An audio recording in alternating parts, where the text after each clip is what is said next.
I'm Randi Wolfe. I'm the Executive Director of Early Care and Education Pathways to Success, which we call ECEPTS. I will tell you a little bit more about that in a minute.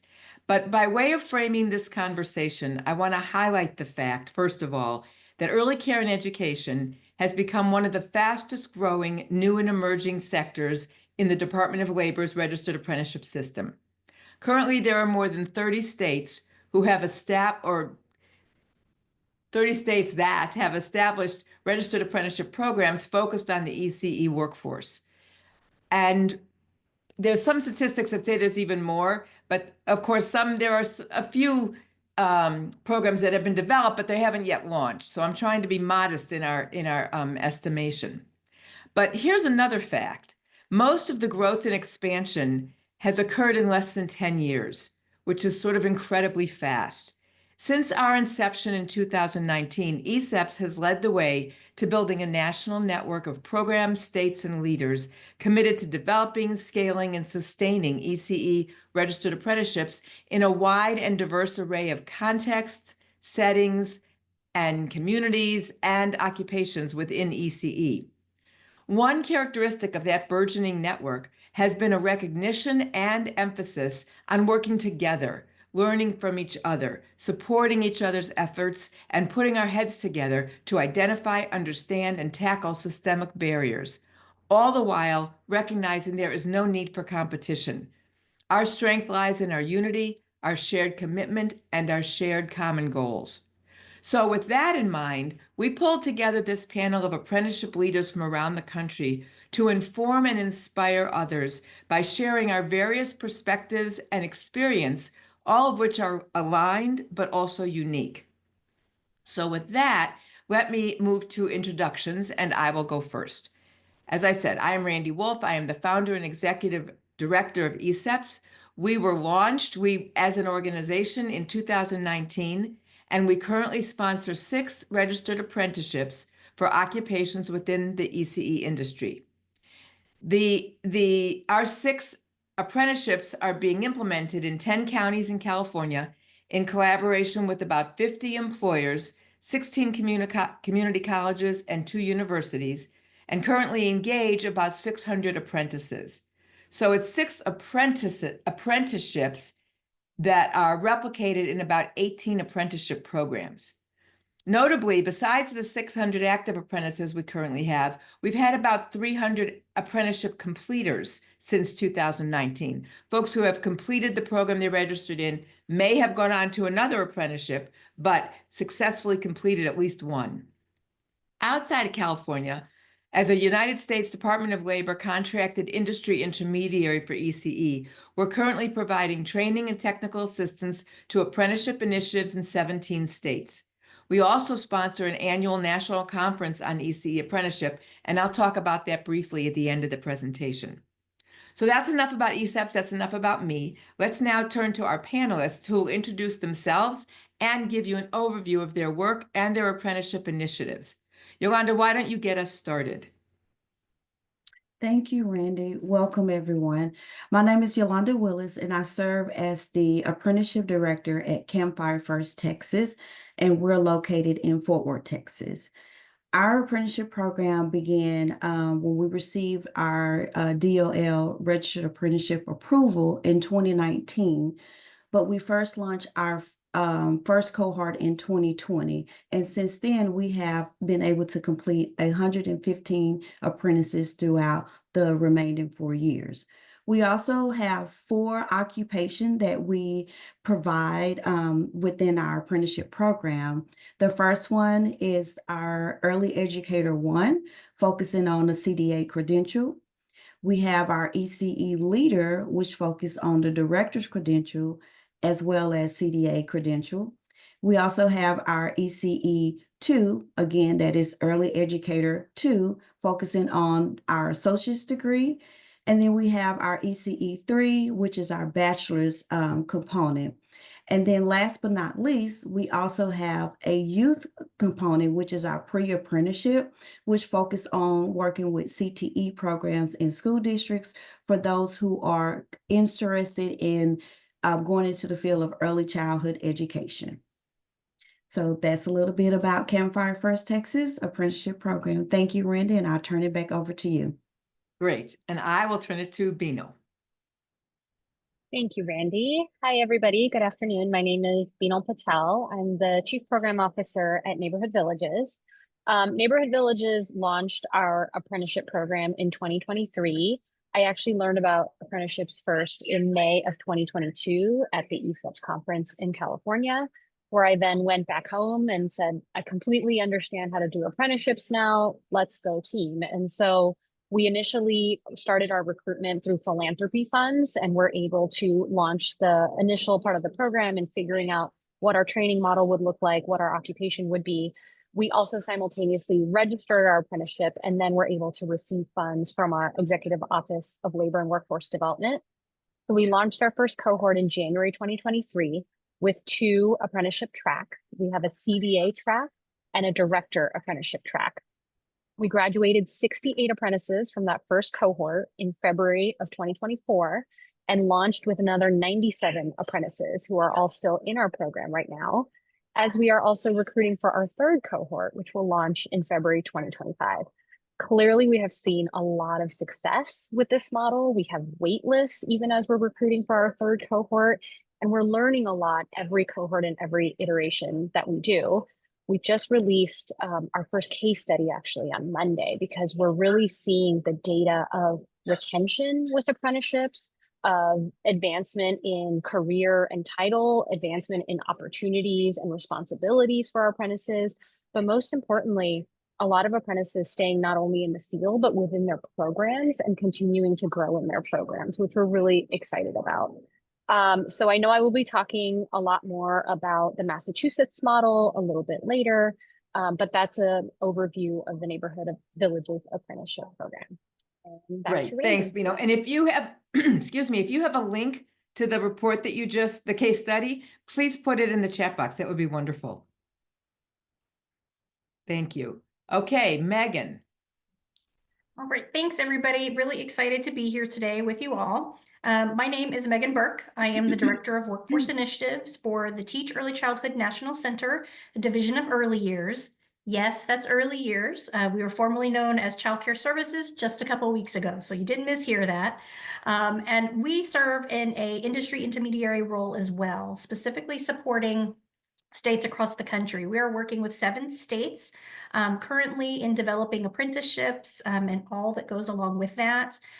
We have been doing that work for almost 4 years now. Hard to believe, time is flying very quickly. And our apprenticeship programs are getting up and moving in most of our states. We have 4 of those states that are up and running and recruiting apprentices. 2 have actually already completed a full year of implementation with their apprentices, and we've even had 1 graduate, and all of that just started in 2021. So I think you can hear from Yolanda, Binal, and all of us that this is quick moving, like Randy said, in less than 10 years. So we are right there with you. And our states are exploring apprenticeships from the beginning of the career pathway with high school students in CTE. We have a new program in Arkansas exploring that route, all the way through trying to figure out family home and how to support that segment of our workforce. We hope to have news any minute, but we are heavily involved in that work, especially with our program out of Minnesota. So we are covering kind of a wide breadth of apprenticeship and excited to share what we have learned through this process in our conversation today. Great, thank you, all of you. Okay, so let's dig into some questions that the panel will respond to, and we will definitely save time at the end for audience Q&A. So please feel free to put your questions in the chat box, and we will get to as many as we can when we get to that point. Whoops. Okay. So let's see, Yolanda, let's start with you. Your work is community-based and focused on supporting incumbent workers through apprenticeships, I guess, except for the youth, who aren't incumbent yet. But incumbent workers through apprenticeships that prepare them to move up on the career ladder, earn more money, and take on higher levels of leadership and responsibility. Can you highlight some of the successes you've had around program implementation and expansion, and also some of the challenges you faced around recruitment and retention? Yes, Randy. So I would say some of the highlights that we have as far as successes is that the momentum of individuals wanting to upskill themselves through our apprenticeship program is a huge success. We're able to expand it throughout the state of Texas. Most people think that we're just kind of honing in the Tarrant County, North Central Texas area, but we really support throughout the state of Texas to ensure that the educators do receive the support that they're needing when they want to advance themselves within the career. The other thing that I would like to mention is that some of the challenges that we encounter, especially with our expansion for higher ed partners, is that although individuals have a desire to kind of finish what they started, we do find that because they have previous experience interacting with higher ed, it may be challenging for them. And so we try to troubleshoot what are some ways that we can support them, but still allow them to pursue the goal of finishing that associate's degree or that bachelor's degree. But the other biggest challenge that we have is that these are individuals that are already working full time. They already have families. They pretty much have their set schedule. And so you're incorporating a learning component that may cause them to kind of have issues with that work-life balance.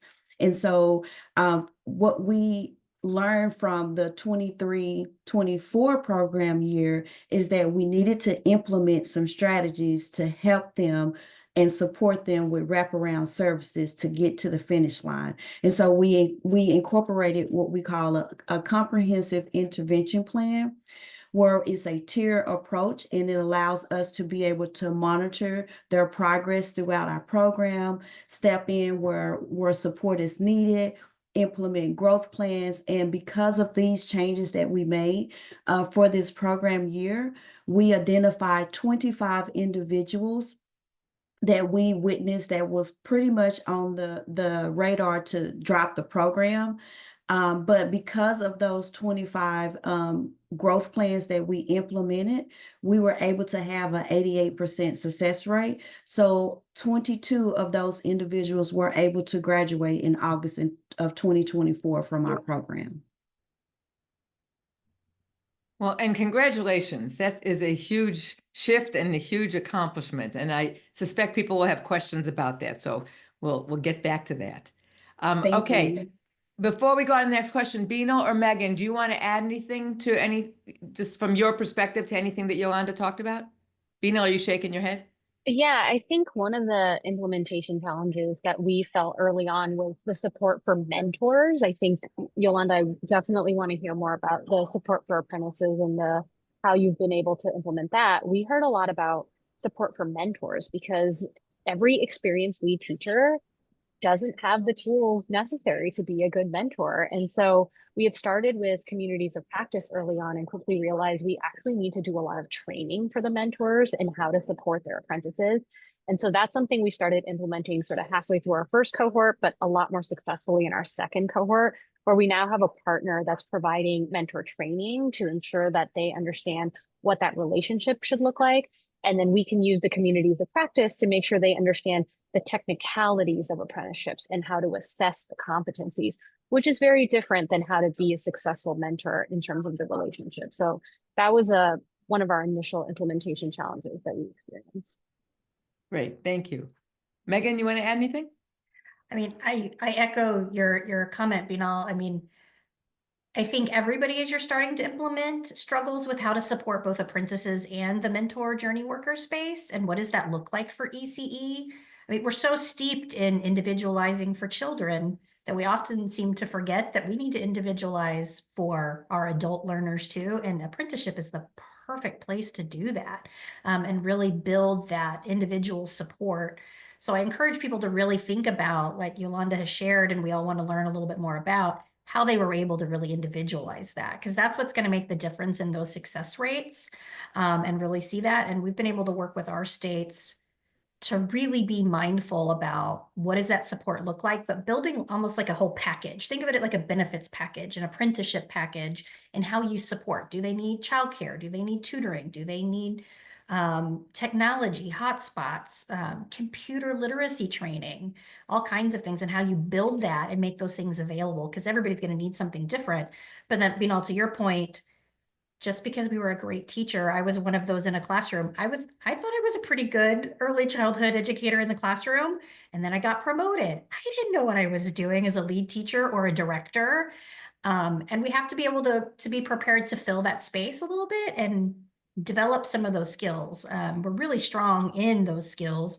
We just now have to translate them and bring them into the apprenticeship space, and build that capacity. I mean, it's a really great opportunity to build our workforce on two ends. You're supporting not only the apprentice, but potentially learning for those people serving in a journey work or a mentor space. And then down the line, when apprentices who've been well mentored complete their apprenticeship program, continue in the industry and move into positions of greater responsibility, they become amazing mentors who still need, like you said, mentoring or guidance, support to become mentors. But the pipeline continues and only gets stronger because of that.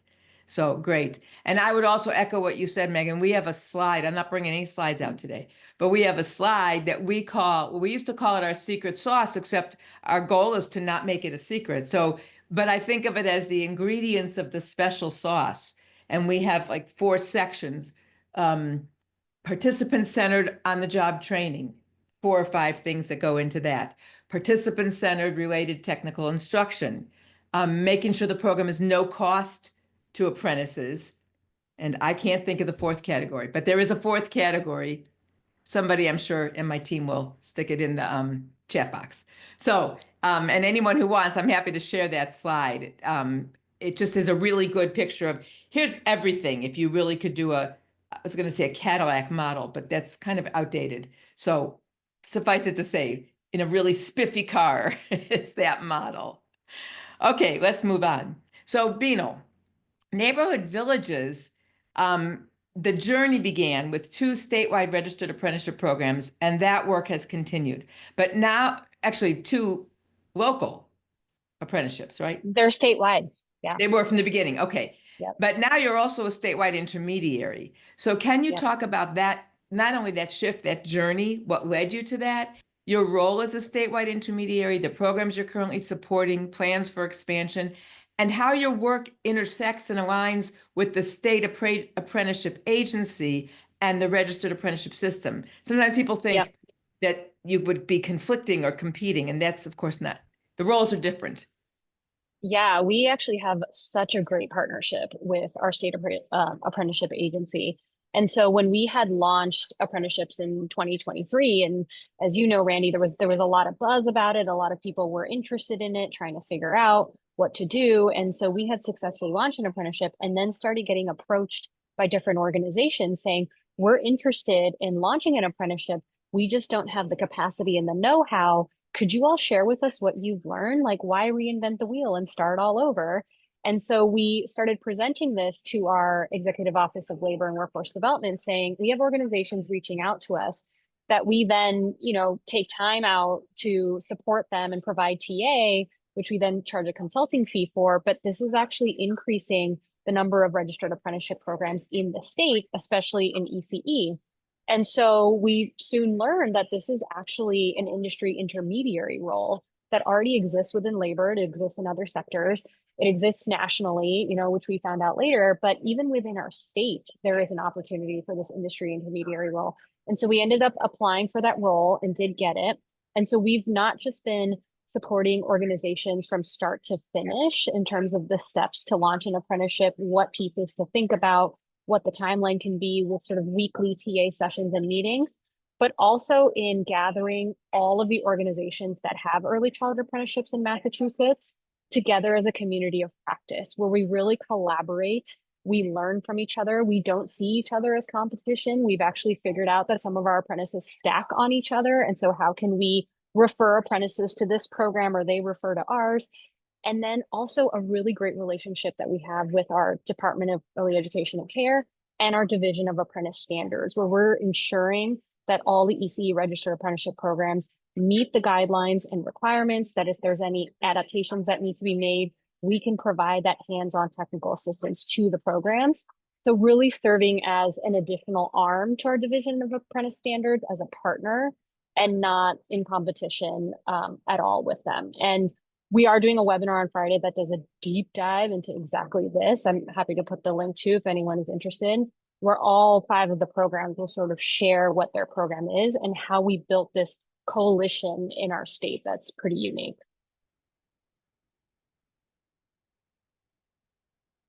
Randy, I think you're on mute. Thank you. Sorry. I said, yes, please put that link in, because I think, again, sharing resources is just so helpful to folks. And folks will see in the chat box, the 4th quadrant in this slide I was talking about is the dedicated program staff. And it includes mentors, for example, but the staff that you need to make a program actually be as responsive, equity-wise, access-wise to participants. You do need a particular staff with a particular set of skills and strengths. Okay, good. So Megan or Yolanda, do you want to add anything to the stuff that Binal was talking about? I know, Megan, you'll talk about your national picture of that in a minute. But anything else you want to say? Yolanda, do you want to say anything about the way you've sort of cooperated and collaborated with other programs in the state? Yes. We have three apprenticeship that falls under the, well, I'll say four apprenticeship that falls under the early childhood spectrum. And each one of our apprenticeship programs service a different capacity, or they service in a different area. And one of them is focused on classroom teachers, like the K-12 for pre-K classrooms. And then we have another one that has an online component for ECE apprenticeship. And then we have one that's in the heart of Texas, like in the Waco area, that focus on childcare. But with Campfire First Texas, we were one of the first to be approved in the state of Texas. So we're kind of like the model apprenticeship program for the state. And so what I do in this role is I try to share knowledge within reason when someone is wanting to expand or not sure where they what's the next steps. And so one of the good things that I could say that really helps, and just kind of going back to the previous conversation about mentors, I feel like that with our mentors for Campfire is a very strong program. We actually have a director that oversees the mentoring component. When we are working with other organizations that have a deficit in the need of how can they be successful mentors within their program, because of the structure that is designed under Campfire, we partner with those individuals for training so that we can hone in on those particular skills to make great mentors. And that's something that you really have to think about when you're wanting to expand your program. You have to consider the ratio for quality.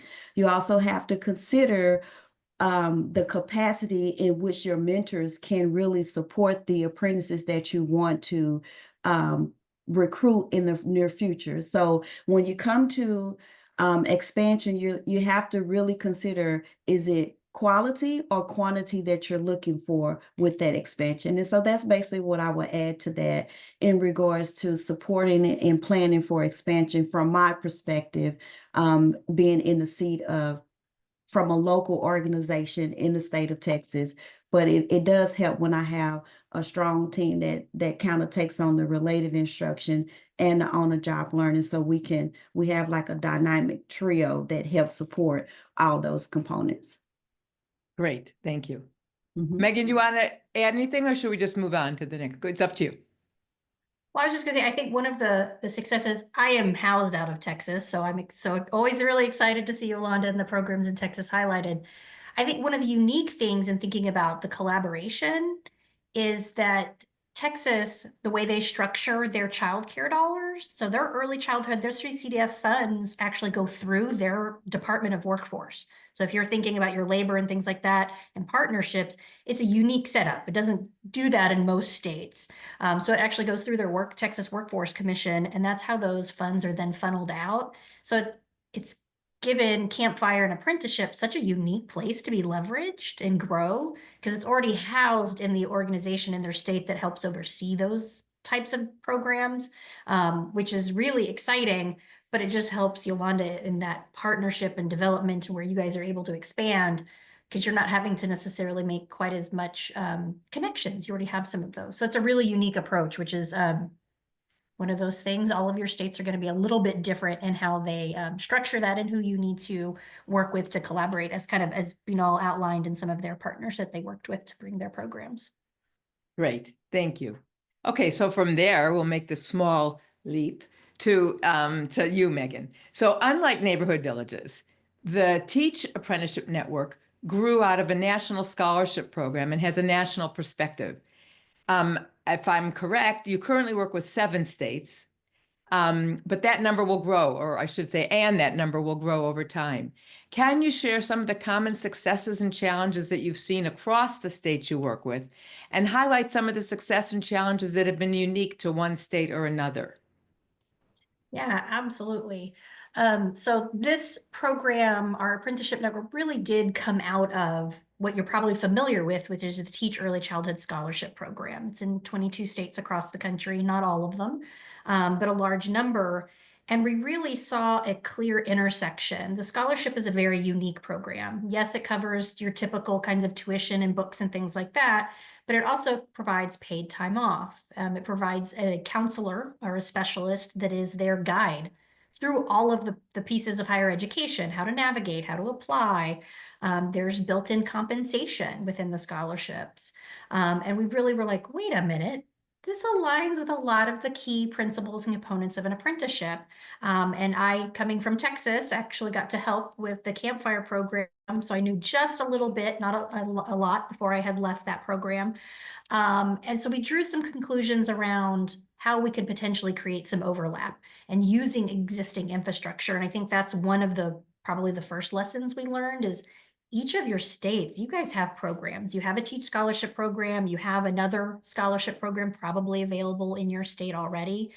You have other programs. You might have a coaching network or a mentoring network already embedded in your program. But where can you help identify overlapping priorities to support the workforce? And I think that's where Randi I always hear Randi in the back of my head, collaboration is key. The workforce is vast. There are more than enough members of our workforce for us all to work and collaborate together and not be in that competition space. And apprenticeship provides some of that opportunity. So where can you identify some of those key partners? All of our states are required to have state teams. And really, this is to help identify those. I mean, some of the work we do first is to identify who should be at the table talking about this? Who do we need to have here in this conversation?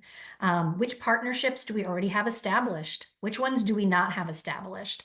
I'll use Minnesota as a really great example. We put together a state team, kind of probably of your usual suspects. We had early childhood organizations, their funder, which is their Health and Human Services Department, was at the table, some employers, and a good group. But we clearly learned that the entity in the state didn't have an established relationship with their Department of Labor. So we knew that was a gap and we needed to work to develop that relationship. So through the project, we were able to help develop that relationship.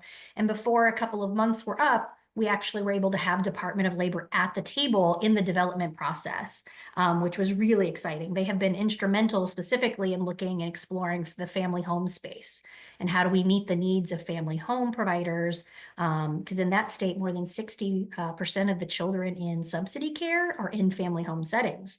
But who would have thought when we started the project that their Department of Labor would be in those meetings at 7 o'clock at night, in the evening, on off hours, but really thinking about who your partners are and where your gaps are. Who do you not have at the table? What do you need to know more about? Leveraging your existing systems and programs. Again, where do you have a T.E.A.C.H program? Can you leverage that to support related technical instruction?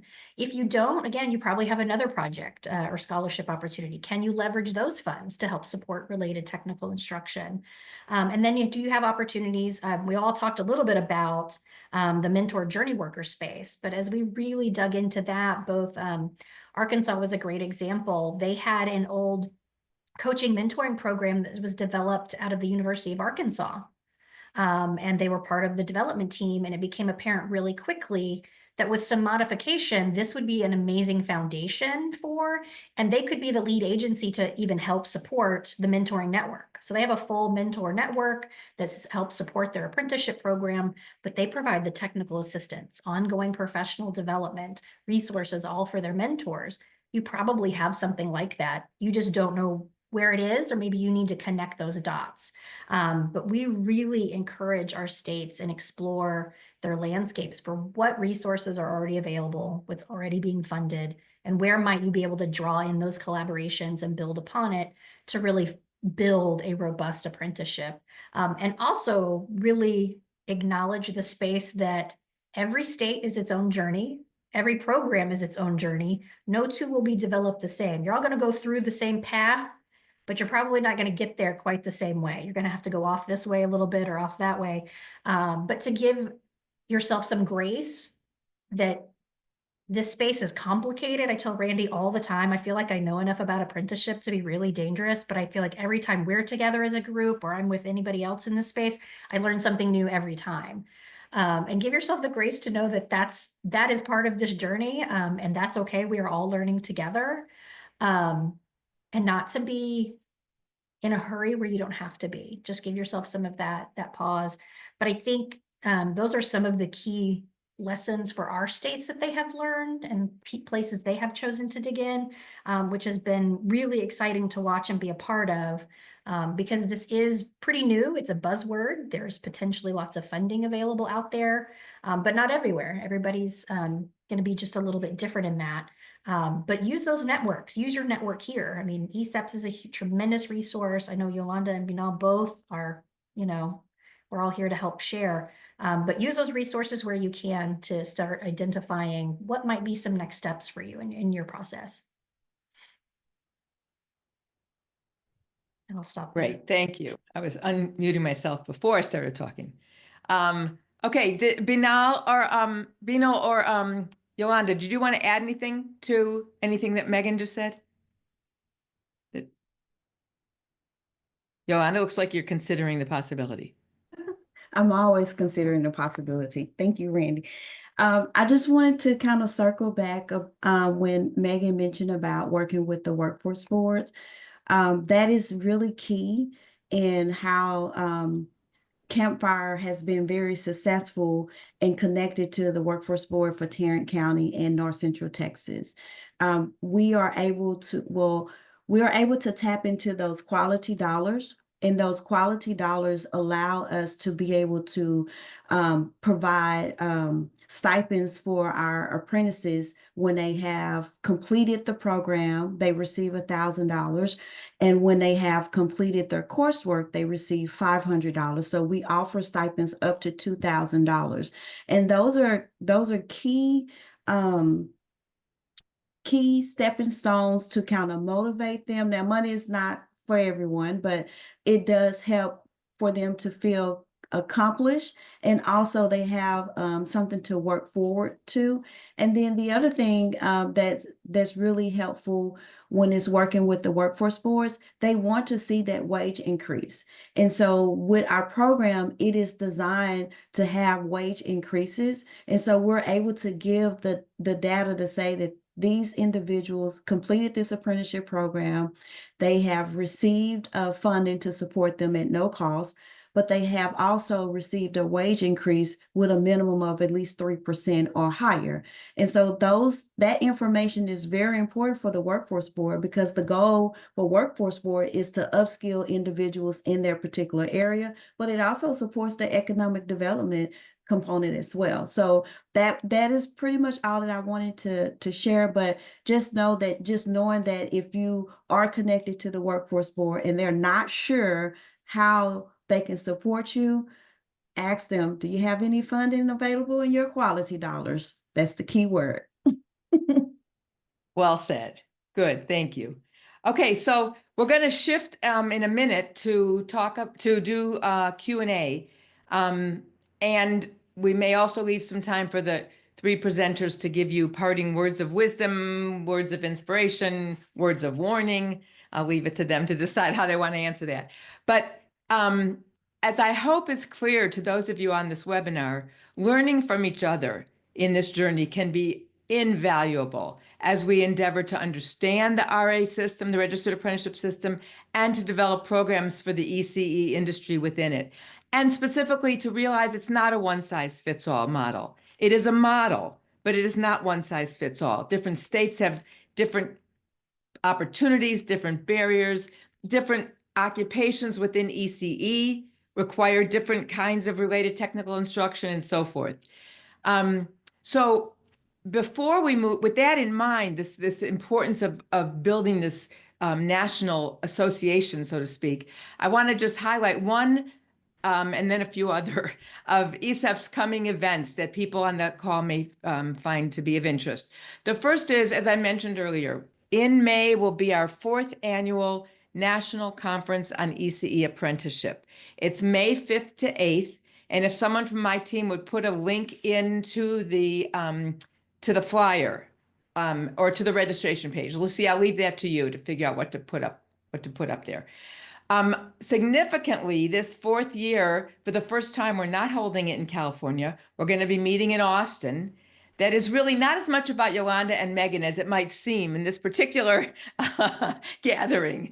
But we do think it's going to be interesting and exciting to see what happens. Part of my goal, I will say this, knowing that there are people from California on this call, I have always wanted the conference to be more and more national.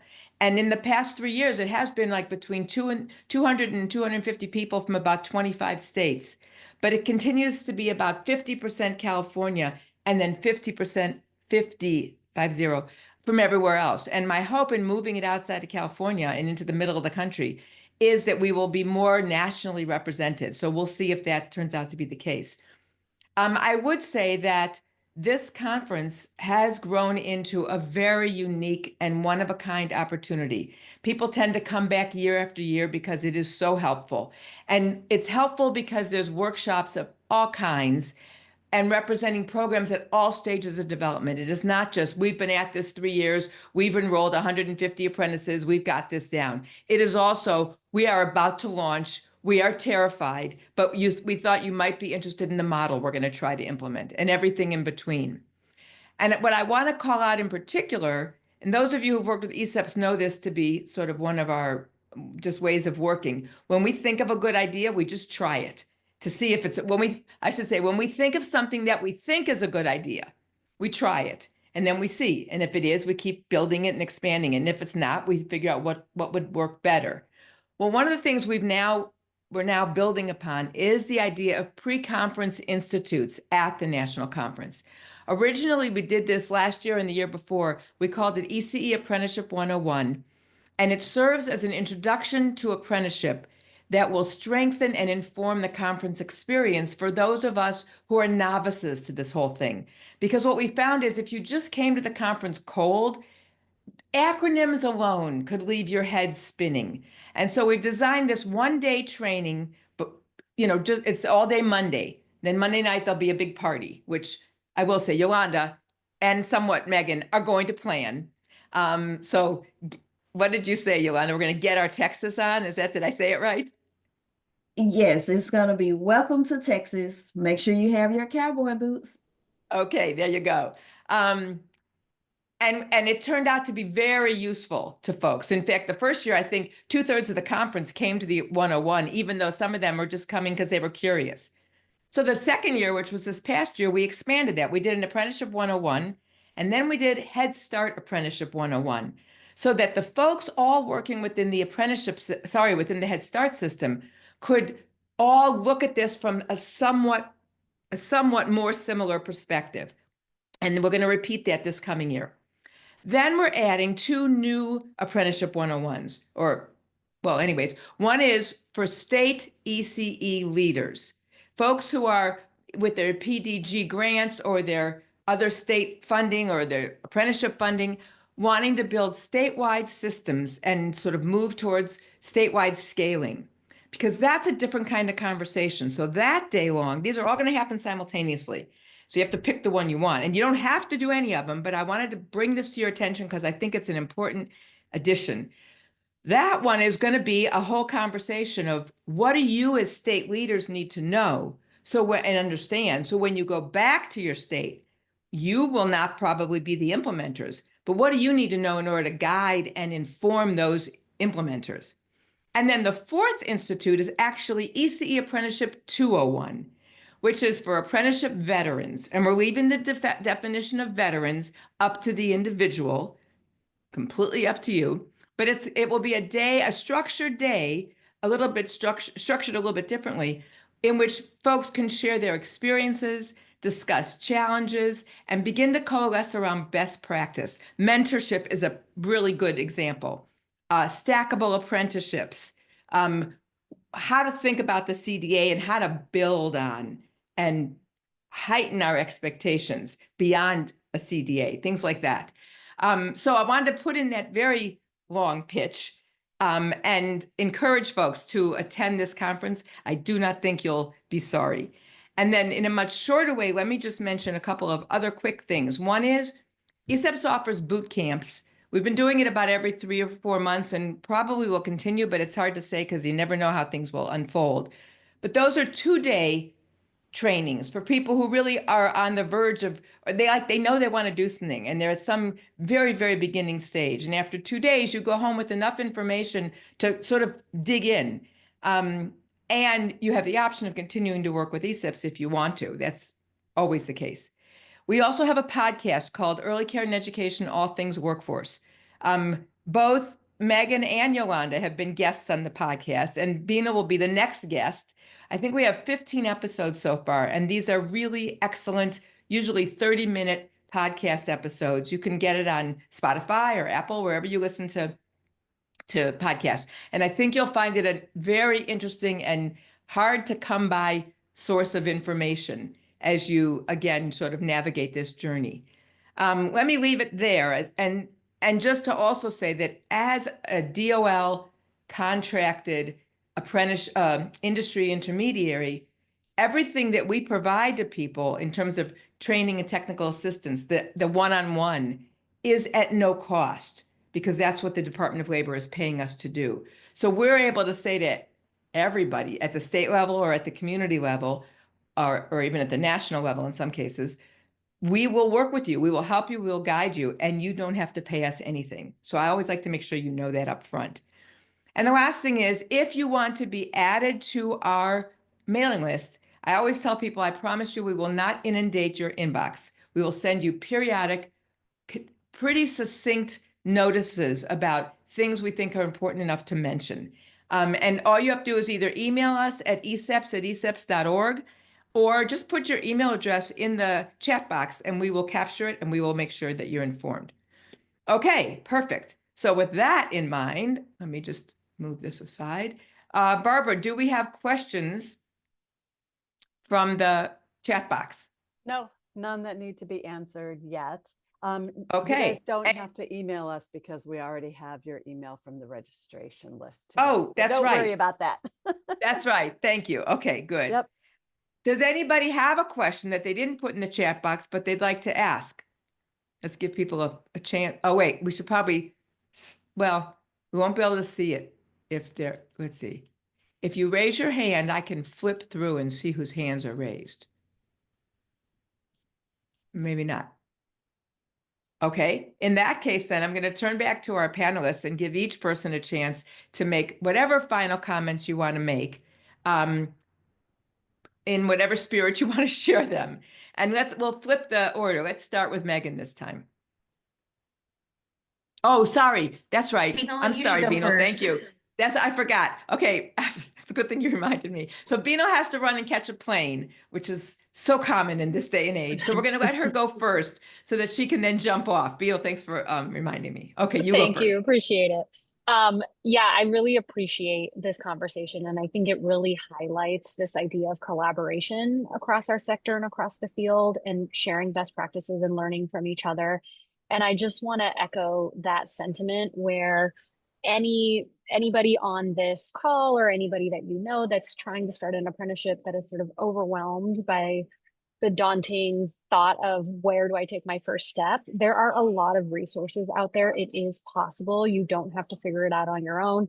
Certainly anybody on this call, ECEPTS, has a national intermediary designation and is paid to do this work from the Department of Labor, but also just to reach out and find that resource, if not any of us, within your state or a partner to be able to do that. Because I think we've seen tremendous success in apprenticeships, and we'd love, to continue to see that across the country. And like Randi said, it's not a one size fits all. So the model is not intended to grow what a single organization has nationally, but for you all to figure out in your context and for your educators and audience, what the most successful program could look like.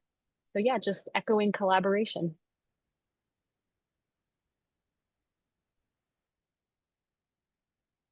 Sorry, I was saying something so profound. I was saying safe travels, and thank you for making the time, and we will certainly be in touch soon. So Megan, you want to go next? Sure. So I mean, I echo those thoughts around collaboration. I mean, I think, being on this webinar is a wonderful step. Randi's laid out a lot more. So find somebody, call somebody, and figure out what might be a good thing.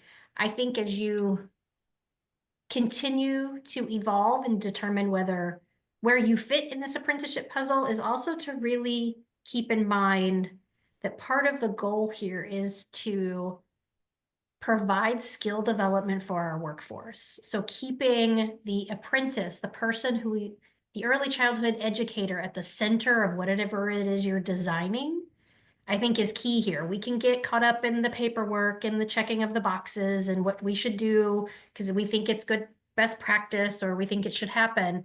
But really keeping that at the center of whatever it is you design and however you design that. Randi always says, employers have to be part of this conversation. If you're keeping that population in your forefront as you do this work, you're going to develop something that they want and need, and they're going to gravitate towards. And that's where really apprenticeship gives us that space to get some of those things right. You probably have lots of workforce initiatives around your state that have been tried over the years, and some of them came and went really quickly, and some of them have been around a little longer. And that's where I feel very fortunate in the space that I'm in, building off of the success of our scholarship models. We have some of that retention and success, but you may have a different program that you can build off that success. But keeping that at the heart of what we do, I think is really important. And I think apprenticeship gives us a great opportunity to build it and hopefully get it right. As you've heard, we're gonna have to make some tweaks along the way. We're probably not gonna get it perfect right out of the gates, but keeping that at the forefront, I think, is really essential. Thank you, Megan. Okay, Yolanda, bring us home. Yes, thank you, Randi. So I am going to keep it short and sweet, but I also going to tell you a story. My first time attending the ECEP conference, I heard Randi say, and this resonates and it brings it all home to me. She said that the apprenticeship program is just like flying a plane and building it at the same time. And so when I think about the work that we do, it is not a one-time fix it all. It's forever changing, but you have to keep going. And so if you don't hear anything else that has came out of my mouth, just know that when it get tough, and you remember that the apprenticeship program is flying a plane and building it at the same time. Thank you, Rick. Thank you. And let me say by way of last words, because part of this whole journey also has been figuring out, well, we did this, but what if we thought bigger? What if we thought broader? What if we thought more comprehensively? And so I just wanted to quickly, in the last couple of minutes, highlight for you something that actually everyone on this call was involved with just a couple of weeks ago. We had a boot camp where states were invited as opposed to individual. Usually our boot camps there's a Head Start program in Indianapolis who wants to learn about apprenticeship, or there's a school district in Denver, wherever. We've had lots and lots of states come, but programs within states. This was different. States had to come to a mandatory webinar to hear about it. Then they had to fill out an application and explain who their partners were going to be that they'd bring to the boot camp, what their goals were, what they already had established, what their next steps were. Then we selected the 5 who seemed most ready and just made the right balance. And so in the end, it was Mississippi, North Carolina, New Jersey, Maine, and Colorado. And each team brought about 5 people. And in addition, and we met for 2 days. And in addition to the ECEPTS team, we also brought Megan and Yolanda and Binal. We also brought folks from the Institute for American Apprenticeships, who are sort of our in-house experts. It's a different organization, but we work really closely together. And we had people from the Administration of Children and Families, so that the states not only had the benefit of ECEPTS team and our experience, but also a broader range of expertise was available to them. And the intention was to give them enough information to say, okay, go home and see what you can figure out and let us know if you want to work with us. 4 of the 5 states have let us know already, which doesn't mean the 5th won't be in touch. It was only a week and a half ago, 2 weeks ago.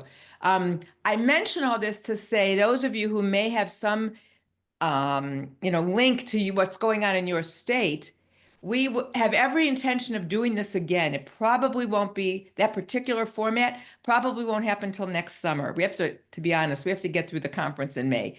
And a few things that happen between now and then. But it will happen again. So those of you who maybe have an eye on working at the state level, or you are a state level kind of person, whether it's a state level ECE person, state level workforce or labor person, state level Department of Health and Human Services, depends how your state is structured. Know that those things are happening. And if you are interested in just knowing that, letting us know to keep you on our radar, again, just email us at ECEPTS@ECEPTS.org. We will follow up with you and we will be in touch. So I share that to say there's always something more. And we are so interested in engaging more and more people on this journey. Thank you very much for joining us. I hope it was useful and you learned something new, and have a good day. And that's it. Thank you.